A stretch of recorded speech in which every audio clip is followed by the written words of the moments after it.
안녕하세요. 정직 정확하게 정성을 다하는 압구정 소나무. 오늘은 공인중개사 창업 때문에 고민이 많으신 분들을 위해서 공인중개사 창업 시에 권리금 협상 호구되지 않으려면 이라는 주제로 제 의견을 한번 말씀드려 볼까 해요. 보통 부동산 사무실을 구하러 다니다가 이런 이야기들을 많이 들으실 거예요. 먼저 하시던 분이 세 곳을 운영하시다가 사정이 생겨서 이 하나만 정리하게 되었다. 또는 잘 되던 곳인데 몸이 아파서 내놓게 되었다. 또 하나 많이 나오는 얘기는 이 물건은 다른 부동산에서는 나오지 않았고 우리 부동산에서만 몰래 빼달라고 나온 물건이다.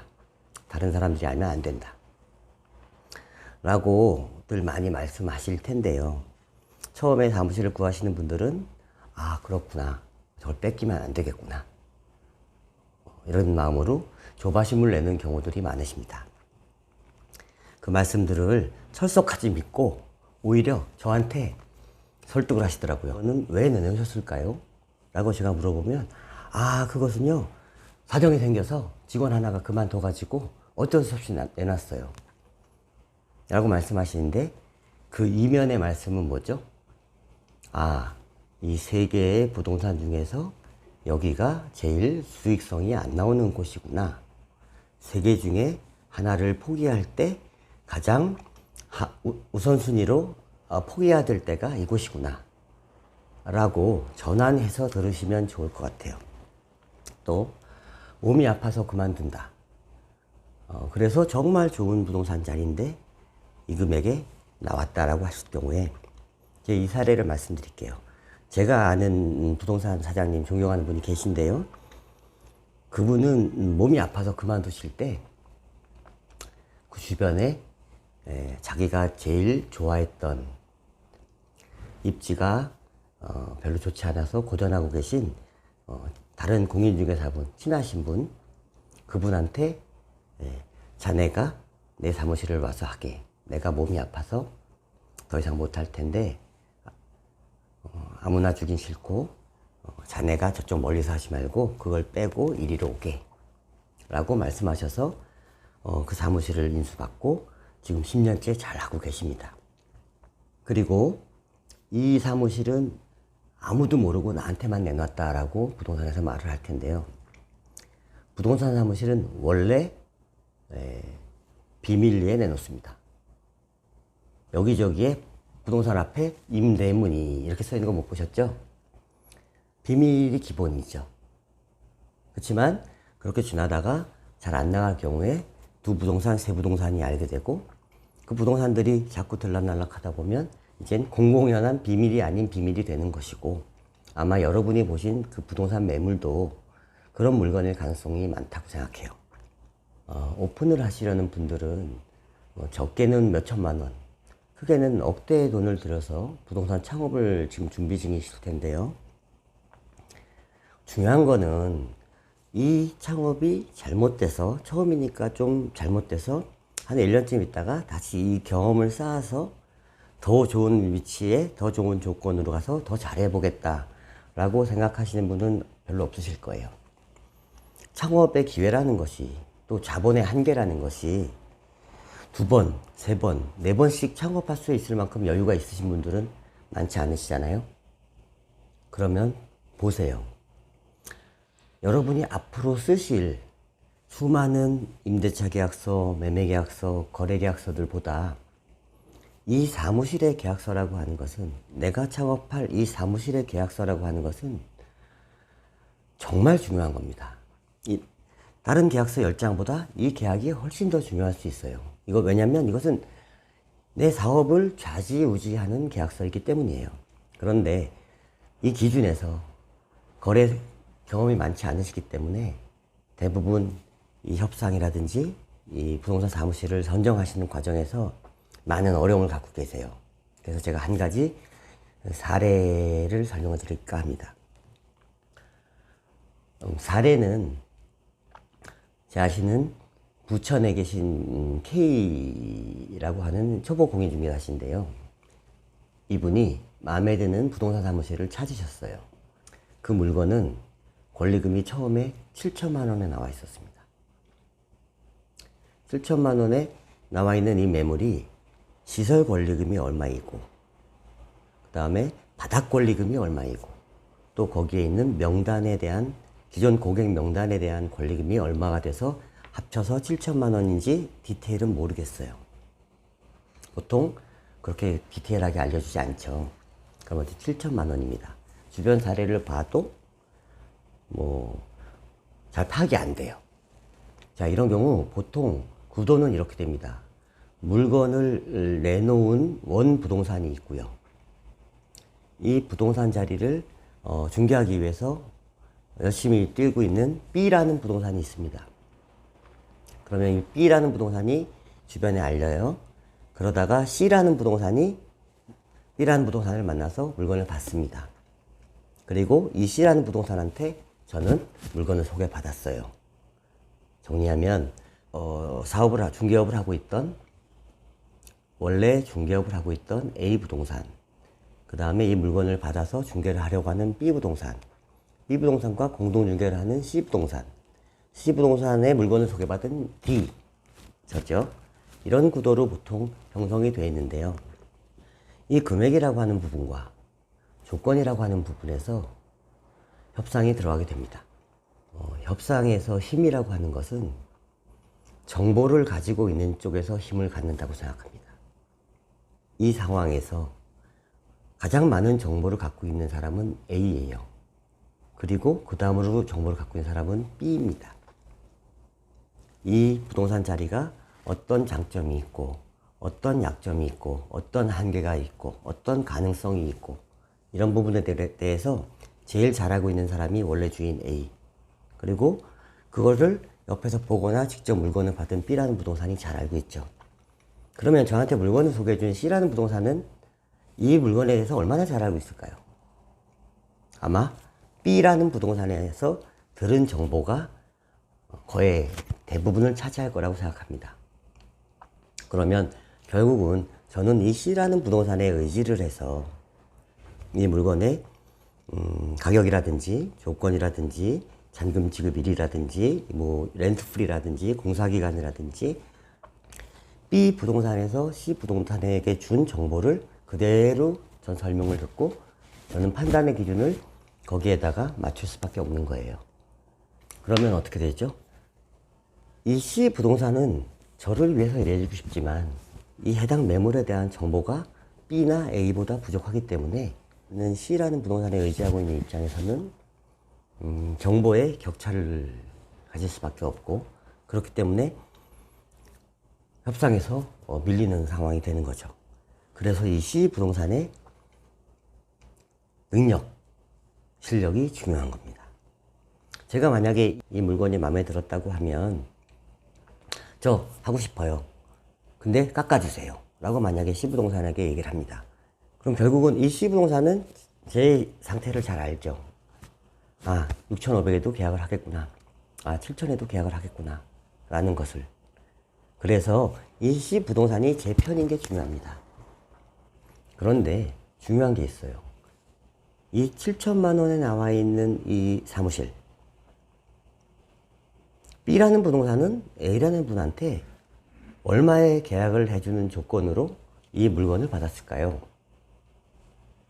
7천만 원이 아니면 계약을 안 한다 라고 얘기를 했을 때 이 B라는 부동산이 7천만 원에 매물을 올렸을까요? 제가 B 부동산이라면 이럴 것 같아요.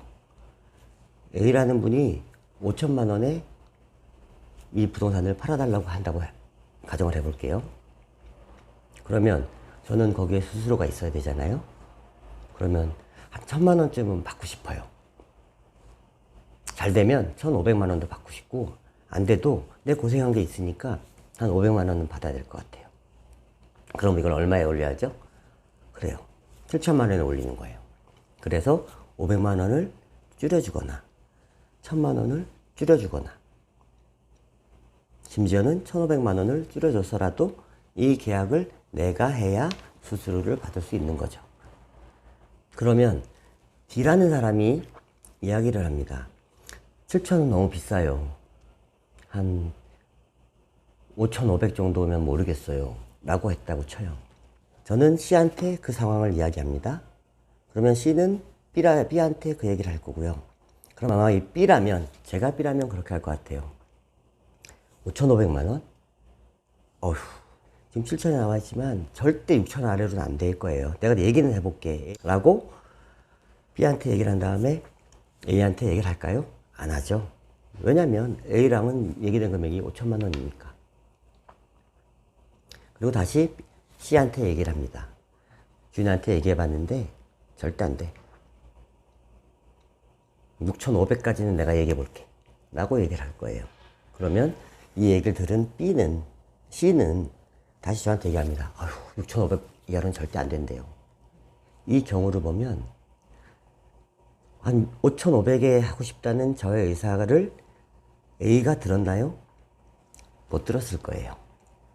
B 선에서 커트가 됐을 겁니다. 그리고 B는 자기의 재량인 5,000에서 7,000 사이의 범위 내에서 저와의 협상을 A를 대신해서 하고 있는 거죠. 이해가 되시나요? 그러면 이 구도를 깨려면 어떻게 깨야 될까요? 그런데 올해 창업을 하시려는 여러분들이 지금 알고 계셔야 할 게 하나 있어요. 여러분이 지금 창업하시려고 하는 이 순간, 이 시점은 많은 부동산들이 고전을 하고 있고요. 많은 부동산들이 정리를 하고 싶어 합니다. 그리고 더 좋은 데로 옮기고 싶어 해요. 쉽게 말하면 지금 창업시장에 뛰어들려고 하시는 여러분들이 지금 우위에 있는 시장이 지금 펼쳐져 있다는 거죠. 여러분이 갑이에요. 사무실을 인수하려고 하는 여러분이 지금 갑인 겁니다. 사무실을 팔고 싶어 하는 분들이 더 위축되어 있는 입장인 거예요. 그거를 잊지 마시고요. 물건을 사는 내가 더 유리한 지위에 있는 이런 상황인데 이 구도로는 유리한 지위를 살리지 못해요. 결국은 C로 인해서 작은 정보들만 받음으로써 저는 C한테 많은 저에 대한 정보를 주면서 내 의사를 전해주면서 협상을 하게 되니까 밀리는 거죠. 보세요. B라는 부동산은 7천만 원과 5천만 원이라는 2천만 원의 차이에서 여지를 갖고서 협상을 임하고 있습니다. 그런데 이 C라는 부동산은 결국 B라는 부동산이 주는 협상 범위 내에서 저한테 정보를 줘요. 정보는 이쪽에 다 갖고 있으니까. 그래서 이런 애당초 불리한 구도라는 것을 알고서 접근하셔야 되면 될 것 같고요. 그러면 어떻게 해야 될까요? 제 생각은 그래요. 제가 이번엔 C부동산이에요. C부동산이면 이렇게 할 것 같습니다. 우리는 같은 편이죠. D가 가장 좋은 조건으로 계약하는 게 C, 저의 목적이에요. 그러면 저는 이렇게 얘기할 것 같습니다. 우리 D의 입장은 제가 이제 정해요. B를 상대하는데, 사장님, 우리 D라는 사장님이 정말 여기가 마음에 드는데, 정말 마음에 드는데, 이 사람이 4,500밖에 없대요. 5,500 정도는 줘야지 최소한 된다는 걸 아는데 4,500밖에 없대요. 어쩌죠? 4,500밖에 없으니 A한테 한 번만 얘기해 주실 수 없을까요? 그 금액은 안 되는지? 라고 만약에 얘기를 했다고 쳐요. B라는 분이 처음엔 안색을 표하시다가 기타의 경쟁자가 없을 때는 어떡하죠? 그러면 이 사람을 끌어올려서라도 계약을 만들어 봐야겠다라고 생각을 할 겁니다. 그랬을 경우에 제가 B라면 그러겠어요. 지금 시장이 이렇고 또 다른 경쟁자가 없으니 저 사람이 붙었을 때 저 사람을 좀 올려서라도 가격을 해야겠다. 대신 나는 수수료를 받아야 되니까 그러면 A한테 조건을 더 양보시켜야겠다. 라는 생각을 하지 않을까요? 시도라도 해보겠죠. 그랬다가 안 되면 할 수 없는 거고요. 어쨌든 시도했잖아요. A한테 가격을 다운시켜보려는 시도가 전달이 됐잖아요. 그러면 이제 그렇습니다.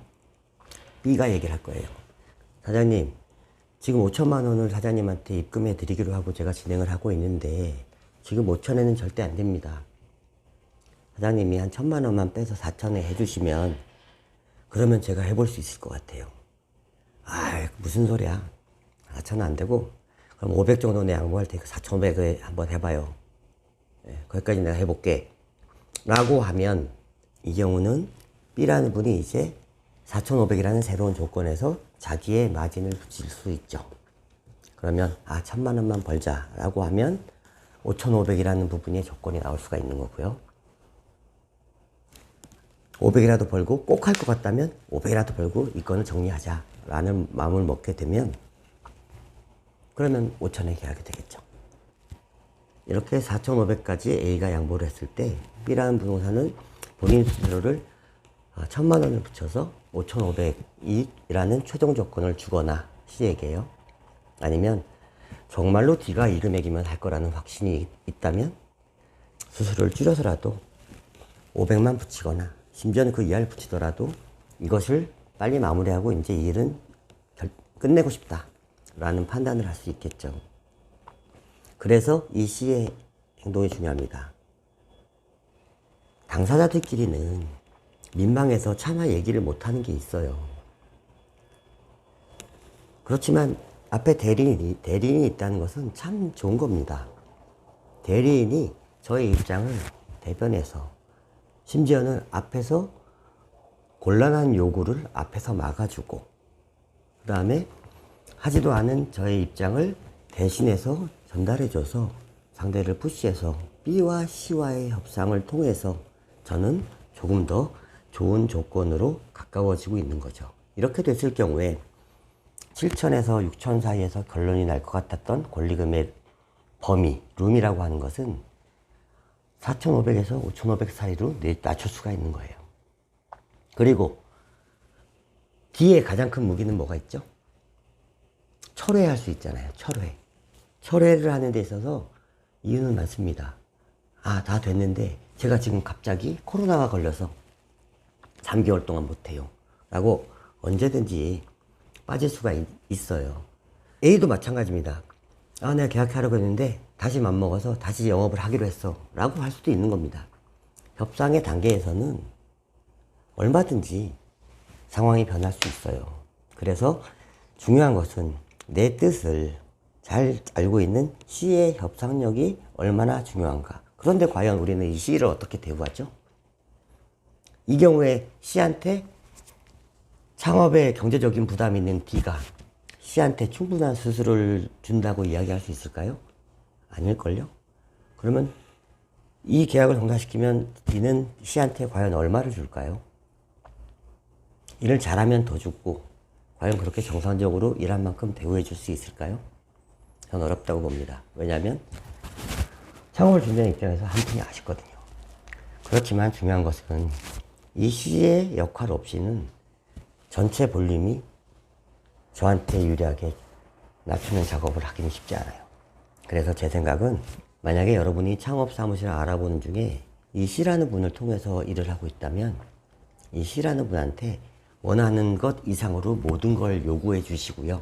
뭘 원하는지, 잔금을 늦추고 싶은지, 권리금을 다운시키고 싶은지, 계약을 얼마큼 하고 싶은지, 월세를 좀이라도 깎아달라는 말을 해보고 싶은지, 보증금을 어떻게 더 바꿔보려고 하는 말을 하고 싶은지 다 얘기를 해주시고 그리고 B를 상대하게 하세요. 그러면 이 C라고 하는 분은 우리 고객은 할 사람인데 이것만 맞춰주면 할 거야 라고 할 수 있어요. 이 D라는 사람에 대한 정보를 자꾸 줘야 돼요. 그래야 이쪽에서 그 정보를 갖고서 고민을 할 수 있으니까. 저 A의 정보를 듣는 것보다는 이쪽에 대한 정보를 C를 통해서 보내줌으로써 가격을 낮춰야 되겠구나 라는 판단을 할 수 있도록 소스를 계속 주라는 거죠. 그리고 이 C라는 분에 대해서도 미리 약속을 하세요. 저걸 내가 계약을 했을 경우엔 얼마를 주겠다. 섭섭하지 않을 정도로 주세요. 만약에 계약이 안 되고 내가 포기를 하더라도 너 기본적으로 일한 부분에 대한 거는 인산을 하겠다 라고 하세요. 그리고 도와달라고 하세요. 그래서 이 C라는 분이 정말 자기 것을 구하듯이 해주실 수 있도록. 다시 말씀드리지만 부동산 창업을 2번, 3번 더 하실 여유가 있으신 거 아니잖아요. 그러면 이 협상을 통해서 협상을 조금 더 준비하셔서, 이 계약이 중요한 계약이니까요, 좀 더 협상 전략을 짜셔서 다만 500만 원, 700만 원, 1000만 원, 1500만 원이라도 세이브 하셔서, 창업하시면 몇 달 동안 고생하실 텐데 몇 달치 월세라도 모아놓고서 그렇게 창업을 준비하시기 바랍니다. 앞으로 쓰실 여러 장의 계약서보다 훨씬 더 중요하고 노력을 해야 되는 계약, 이게 바로 여러분 사무실을 구하는 계약이에요. 업그레이드된 협상력으로 호흡이 맞는 C를 구하셔가지고 최대한 좋은 조건으로 사무실을 구하시길 바랍니다. 잊지 마세요. 요즘 같은 시장에서는 창업을 희망하는 공인중개사가 갑입니다. 그리고 한 가지만 더 말씀드릴게요. B라는 부동산은, 만약에 저 B라는 부동산이 일을 잘하는 부동산이라면 반드시 총 금액이 얼마 전으로 확정이 됐을 때, 금액 확정만이 되었을 때 기타 제반 조건, 소소한 기타 조건들에 대한 확정 없이 가계약금을 만약에 송금하라고 할 거예요. 그럼 어떻게 하셔야겠어요? 이제 답 아시겠어요? 가계약금 송금하지 마세요.